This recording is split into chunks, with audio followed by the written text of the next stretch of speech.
Hello out there. I just got this Adler from eBay, and just got it today. As you can see, the boxes and everything. I had to wait forever for it to come from Germany. I've been wanting this one for a long time.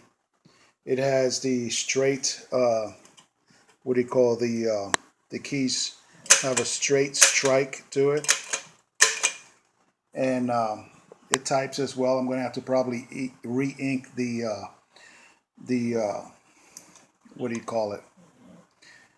Re-ink the ribbons. Well, that's no big problem. I already know how to do that.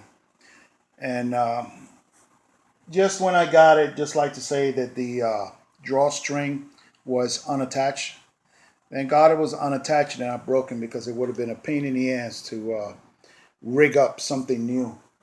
But it's pretty old, but it still works. And as you can see, the it attaches right to here, right to here. And this does not come off, so somehow you have to find some other way how to reattach it there. It shouldn't be too hard though.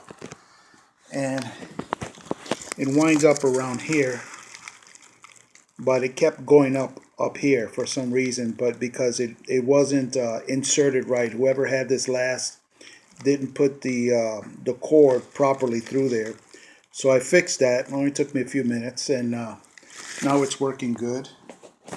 So that's it. I'm thinking about how to clean this up in the future. I've got the labels, the water slide labels, but I don't know. That's a real pain in the ass. But anyhow, it's typing pretty good for an old thing. So yeah, it's typing pretty good.